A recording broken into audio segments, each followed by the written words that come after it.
Democrats in Minnesota just don't know when to quit. They just passed one of the most anti-Second Amendment gun storage laws in the country. And really what it is let's make it as difficult as humanly possible for law-abiding gun owners to be able to access their firearm in case of emergencies, because that's what this actually is. It's also a let's make it as difficult as humanly possible for those that lived with a legal firearm owner to actually access the firearm in case of extreme emergencies. In fact, if they access an unsecured firearm and they're not the authorized owner or user, then the owner of that firearm could be charged with a felony. So let's say this scenario arises. Someone breaks into your home. You're not there. Your loved one uses that firearm while exercising all of the state statutes in regards to when you can legally discharge your firearm. Like in Minnesota, we have duty to retreat.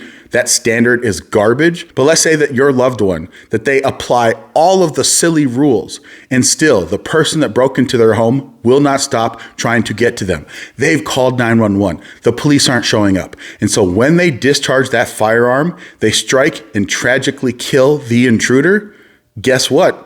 Based off of the language of this bill, you as the legal firearm owner could be charged or would be charged with a felony because your firearm that was unsecured was used by someone else and caused harm to another person, regardless if the person that was harmed was actually breaking the law and unlawfully entering your home. Again, based off of the language in this bill, you as the legal firearm owner will be charged with a felony. We're talking about the life of you or your loved one versus some criminal that is obviously there to do something illegal. And in a lot of cases, home invasions do turn deadly for the people that occupy and live and own the actual property that's being broken into.